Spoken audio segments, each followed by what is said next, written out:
Prove చేయమనండి, simple. ఇప్పుడు నా సినిమా ఫేక్ కలెక్షన్, ముందు సినిమాలన్నీ జెన్యూన్ అని ఎలా తెలిసిందో ఇది ఎలానే ఫేక్ చేయని ప్రూవ్ చేయమని పోనీ.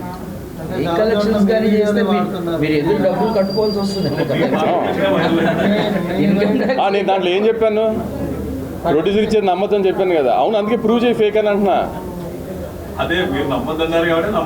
నమ్మద్దు. ఇప్పుడు నా పాయింట్ ఆఫ్ వ్యూ ఏంటి, ఆడియన్స్ సినిమా చూసారా, నా బయర్కి డబ్బులు వచ్చినా లేదా అని. మీరు నమ్మారా లేదా అని మాత్రం నాకు ఏమన్నా మారుతుందా చెప్పు.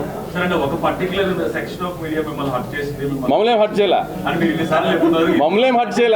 మమ్మల్ని హర్ట్ చేయలేదు, సినిమాని ఏం డ్యామేజ్ చేయలేదు అని చెప్పడానికే ప్రెస్ మీట్. డ్యామేజ్ చేయలేదని మీకు తెలియాలి కదా. మీరు అందరూ ఇప్పుడు చెప్తున్నాను కదా, అందరూ ఆమె ఒక ఇంటెలెక్చువల్ ఒపీనియన్ ఇచ్చారు కదా సినిమా మీద, అదంతా తప్పైందని చెప్పాలి కదా మీ అందరికి. కలెక్షన్స్ బాగున్నాయని చెప్పాలి కదా. దానికి ఎలా చెప్తాం కలెక్షన్స్ బాగున్నాయనే చెప్పగలుగుతాం. అంటే చిన్న ఒక లేమెన్ లెవెల్లో అడుగుతున్నా క్వశ్చన్ మిమ్మల్ని, ఏదో క్రిటిక్ జర్నలిస్ట్ లాగా. అంటే సినిమా హిట్ అయిపోతే రివ్యూస్ క్రిటిక్స్ తప్పు, లేకపోతే సినిమా ఫ్లాప్ అయితే కరెక్ట్, అట్లానే లేదు, ఎప్పుడు లేదు. కానీ ఒక సినిమా సక్సెస్ కాదా అని చెప్పడానికి బ్యారియర్ ఏంటి చెప్పు. ఇక్కడ ఉన్న చాలా మంది చాలా సినిమాకి 4 stars 4.5 stars స్టేటస్ పెట్టిన రోజులు చాలా ఉన్నాయి. ఆ సినిమాలు కనీసం 4 కోట్ల షేర్ కూడా రాలేదు. వేసుకుని 2 stars వేసిన సినిమాలు ఉండొచ్చు, దాని 500 కోట్లు వచ్చి ఉండొచ్చు. అంటే పబ్లిక్ మాస్ ని డ్రైవ్ చేయడం అనేది ఒక సినిమా ఆబ్జెక్టివ్, పెద్ద సినిమాలు.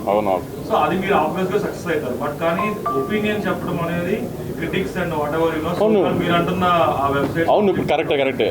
నువ్వు చెప్పే కదా ఒపీనియన్ చెప్పడం. మీ ఒపీనియన్ తప్పో కాదా అని చెప్పే రైట్ నాకు ఉందిగా. ఆబ్వియస్లీ అంటే అది తప్పే అంటే there is no benchmark. Benchmark నువ్వు you gave some rating for my film కదా. How are you sure that is right? How are you sure that is right? నీ పర్సనల్ ఒపీనియన్ కదా, నీ personal. ఇప్పుడు ఒక website ఒక్క personal opinion, అంతేగాని నువ్వు పోలింగ్ పెట్టి తీయలేదు కదా. ఇప్పుడు ఎలక్షన్స్ జరుగుతున్నప్పుడు దాన్ని ఏదో అంటారు కదా, ముందు ఇస్తారు, ఎగ్జిట్ పోల్స్ లాగా ఇస్తారు. ఏంటి అనాలిసిస్ చేసి ఇస్తారు. మీరు రివ్యూ చేసేటప్పుడు మీరేమో ఒక 100 మంది 1000 మంది జనాన్ని అనాలిసిస్ చేయట్లేదు. It's personal opinion of couple of people sitting in a website. దాన్ని నువ్వు ప్రొజెక్ట్ చేస్తున్నావు ఆడియన్స్కి. నేను అది తప్పు అని ప్రొజెక్ట్ చేస్తాను, ప్రెస్ మీట్ పెట్టా అంతే. Because my film collected well కాబట్టి. But a couple of people are not some simple easy people, you know. ఎలా who is the judge for it? Who is the judge for it? మీరు దేవుళ్ళ? Who is the judge for it? మరి ఇంకంతే. మరి అందుకే నేను కాదు అని చెప్తున్నా. నేను కాదు అని చెప్తున్నా. సినిమాకి 100 కోట్లు రాలేదు అంటే ఏంటి? అప్పుడు కూడా రివ్యూలే తప్ప ఏంటి? అసలు నేను అనేది రివ్యూ తప్ప ఒప్ప కాదు. అసలు రివ్యూకి వాల్యూ లేదు అని చెప్తున్నా. రివ్యూకి వాల్యూ లేదు అని నా పర్సనల్ ఒపీనియన్ చెప్తున్నా. I'm not generalising it also. I'm not getting affected by it. నేను చెప్తున్నా అదే లోకేష్.